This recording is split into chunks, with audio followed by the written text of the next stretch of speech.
ব্রেকফাস্টে কী খাবো ভাবতে ভাবতে মাথায় এলো যে অনেক দিন ধরে এগ টোস্ট খাওয়া হচ্ছে না, তাই এগ টোস্ট খাই। গেছিলাম পাড়ার দোকানে ব্রেড নিতে, ব্রেড নিলাম, তারপর বাড়ি চলে এলাম। এই ব্রাউন ব্রেডটাই প্রেফার করি, এমনি নর্মাল ব্রেডটা আমি নিই না। বাড়িতে এসে তাড়াতাড়ি করে এগ টোস্টটা বানিয়ে ফেললাম, খাওয়া দাওয়া করে বেরিয়ে যাবো অফিস। কিন্তু আজকে সকালবেলা দেখছি গরমটা একটু অন্যরকম টাইপের লাগছে, হয়তো ঝড় বৃষ্টি হতে পারে। কিছুক্ষণ পরে পৌঁছে গেছিলাম অফিসে এসেছিল সৌমজিৎ আর অদ্রিজা, ওদের ফর্ম ফিল আপ নিয়ে একটা কাজ ছিল, ওই কাজটাই করে দিচ্ছিলাম। তারপরে লাঞ্চ ব্রেকে বাড়িতে এলাম, ফ্রেশ হলাম, দেন বেরিয়ে পড়লাম। প্রগতিকে নিলাম, তারপরে গেছিলাম হচ্ছে কি ফুলডাঙ্গা। ওখানেই বলেছিলাম যে আমার একটা দাদার ছেলের উপনয়ন আছে, ওখানেই গেছিলাম। রাস্তাটা কি সুন্দর, আর গরম তো প্রচণ্ড। সকালে এক রকমের গরম ছিল, এখন আরেক রকমের গরম হয়ে গেছে। সকালবেলায় ছিল হচ্ছে কি হিউমিডিটি প্রচণ্ড, এখন সেরকম আর হিউমিডিটি নেই। তাড়াতাড়ি করে পৌঁছে গেলাম, কারণ এখান থেকে আমাকে আবার যেতে হবে অফিস, যেখানে 3টের সময় একটা আমার মিটিং আছে, তাই বেশি দেরি করলাম না। অদৃশকে ফোন করেছিলাম, ও বললো দাদা আমার একটু দেরি হবে বেরোতে। তো আমি বললাম ঠিক আছে, আস্তে আস্তে আয়। হ্যাঁ জামাই নাকি? জামাই নাকি? হ্যাঁ ফিল করছিস?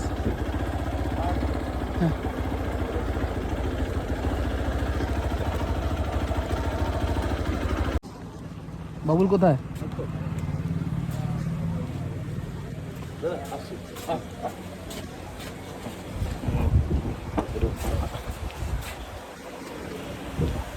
নমস্কার ম্যাডাম, কেমন আছেন? আপনাকে বলছি ভালো আছি। দেখা যায় না তো? হ্যাঁ ঠিক আছে।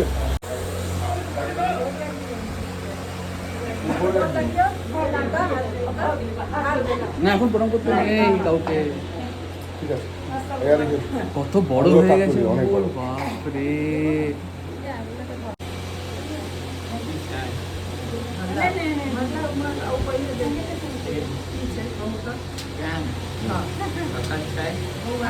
কাপড়া শার্ট এখন একসঙ্গে জামা প্যান্ট কিনি।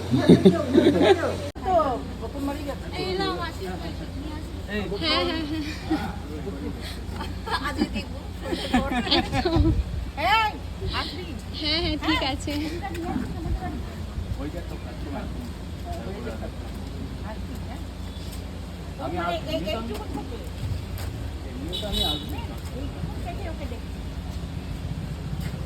স্কুলের ম্যাডামদের সাথে দেখা হলো। স্কুল মানে হ্যাপি হোম, যেখান থেকে আমি পাস আউট। ওখানকার ম্যাডামরা এসেছিল, কথাবার্তা বললাম, বেশ ভালো লাগলো। অবাক হয়ে যাচ্ছি, শুভজিৎ বিপদে বেরোতে পারলেন না ভাই। 24 বছর।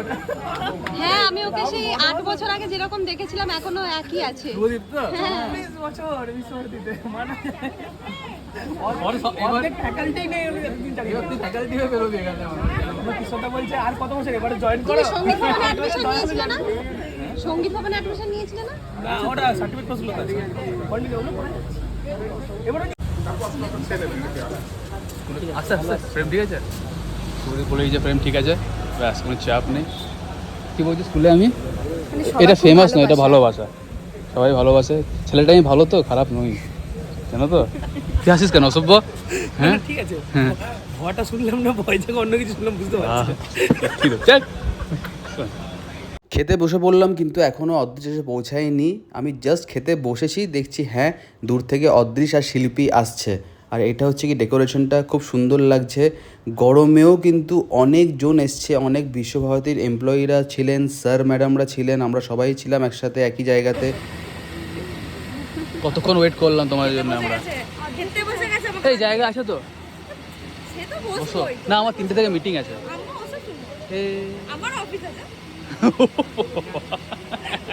তো অদিস কোথায়? আচ্ছা আসছে, সৌদীপের সাথে আসছে, ওই সেই। আমি খেতে ব্যস্ত, তাই প্রগতি ম্যাক্সিমাম ভিডিওগুলো করেছে। এটা হচ্ছে গিয়ে ফিশ বাটার ফ্রাই, দারুণ খেতে ছিল। তারপরে এলো হচ্ছে পাতে একটু পোলাওটা আমি সেরকম পছন্দ করি না, কিন্তু এই পোলাওটা দারুণ হয়েছিল রান্না করা, ফাটাফাটি খেতে। এটা হচ্ছে কাতলা মাছের একটা পিস। তারপরে নিলাম হচ্ছে কি একটু সাদা ভাত। আমি ভাত অল্পই খাই, তাই অল্পই নিয়েছিলাম। আর এখানে আমি খাওয়া দাওয়া করছি, প্রগতি আমার ভিডিও করেছিল। আমি একদম ফ্যানের পাশেই ছিলাম, তাই বেশি গরম আমার লাগেনি। তারপরে এলো হচ্ছে গিয়ে পটল চিংড়ি। সব কটা আইটেম এত সুন্দর খেতে, কী আর বলবো। চলে এলো পাতে মাটনটাও সফট ছিল, হেভি টেস্ট। এলো হচ্ছে কি চাটনিটাও দারুণ খেতে। পাঁপড় আমি খাইনি, এটা প্রগতি নিজে শ্যুট করেছিল, ও খেয়েছিল পাঁপড়। তারপরে মিষ্টি চলে এলো, মিষ্টি আমি একটাই নিয়েছিলাম, প্রগতি 2টো নিয়েছিল। রসগোল্লা নিয়েছিল, তারপরে নিয়েছিল হচ্ছে কি শুকনো মিষ্টিটা। হেভি খেতে, মিষ্টিটাও ফাটাফাটি, কোনো কথা হবে না এটা নিয়ে। আইসক্রিম চলে এলো, দেরি না করে তাড়াতাড়ি করে খেয়ে ফেললাম, কারণ গলে যাবে নয়তো, প্রচণ্ড গরম, ফটাফট করে খেয়ে ফেললাম। আর প্রগতি বললো ওর আইসক্রিমটা ছাড়িয়ে দিতে, ছাড়িয়ে দিলাম, কিন্তু দেখছি আইসক্রিমটা ততক্ষণে গলিয়ে গেছে। এই সিনটা শ্যুট করবো বলেই তাড়াতাড়ি করে এলাম, আমি এই সিনটা শ্যুট করবো বলেই তাড়াতাড়ি করে এলাম। হ্যাঁ হ্যাঁ হ্যাঁ হ্যাঁ রানটা কিন্তু ফাটাফাটি, ভালো, দারুণ ফাটাফাটি। বাহ, কুলারের সামনে, এটা এটা ভিআইপি লাউঞ্জ। না আমার একটু মানে অস্বস্তি হলো, চুলটা মুখের মধ্যে চলে আসছে। বেরোনোর আগে একটুখানি বসলাম, সবার সঙ্গে দেখা করলাম, আর এদিকে প্রগতি পান খাচ্ছিল, আমিও পানটা খেলাম। দেন ডাইরেক্ট প্রগতিকে নামিয়ে চলে গেলাম হচ্ছে কি অফিসে মিটিং টিটিং শেষ করে বেজে গেল হচ্ছে কি 6টা, তারপর অফিস থেকে বেরোনোর পালা। রাজকে নিয়ে বেরিয়ে পড়লাম, গেছিলাম হচ্ছে কি জার্মান ঢাবা, কিন্তু জার্মান ঢাবা ঢুকতে শ্রীনিকেতন মোড়েই দেখলাম এই কাণ্ড। ও দেখে নিয়েছে অনেকে, তোমাকে ছুটতে হবে না।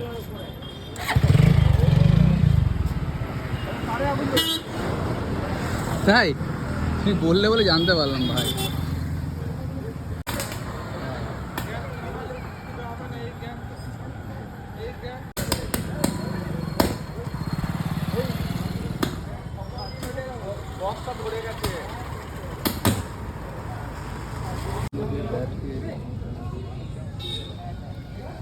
এই দেখুন জুয়া খেলছে বসে বসে, জুয়া খেলছে, জুয়া, এই দেখুন জুয়া, জুয়ারি। চারিদিকে অন্ধকার অন্ধকার অন্ধকার, কারণ জার্মান ঢাবায় চলে গেছে light. German dhaba actually light যায়নি, লাইট গেছে হচ্ছে কি ওই দূরে যে স্পার্কটা হয়েছে সেখান থেকে। কিছু বলো, তুমি কিছু বলছো না কেন? চেন্নাই ব্যাট। আচ্ছা, অবশেষে লাইট চলে এসছে। আচ্ছা এই যে এই যে উদয় চশমাটা হেভি, আগেরটা ভেঙে গেছে না? হ্যাঁ, আই নো দ্যাট। আমি এসব ভুলি না, আমার অভ্যেস হয়ে গেছে আসলে। ডিনারে আজকে হেভি কিছু খাবো না, তাই বানিয়েছিলাম হচ্ছে কি স্মুদি, আর কিছুক্ষণ পরে বাইরে বিশাল ঝড় বৃষ্টি, বিশাল প্রচণ্ড ঝড় বৃষ্টি হচ্ছে বাইরে। বাপরে, জানলা করে দেখাতেই পারবো না, এত ঝড় বৃষ্টি, ডেঞ্জারাস, পুরো টাইফুনের মতন ঝড়।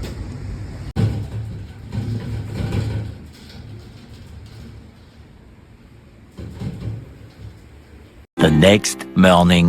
আমি ঘুম থেকে উঠে পড়েছি, আমার শরীরটা একটুখানি গন্ডগোল লাগছে আজকে, মনে হচ্ছে টনসিলে আবার ইনফেকশন হয়েছে, টনসিলে ব্যথা করছে। তো যাই হোক, চা খাবো, দেন রেডি হবো, তারপর অফিস চলে যাবো। আর সবাইকে গুড মর্নিং। যদি আজকে ব্লগটা কিছু ভালো লেগে থাকে please like share comment and follow Bolpur talkie, share করতে, ফলো করতে, লাইক করতে, কমেন্ট জানাতে কেমন লাগছে। দেখা হচ্ছে কালকে, চলুন টাটা।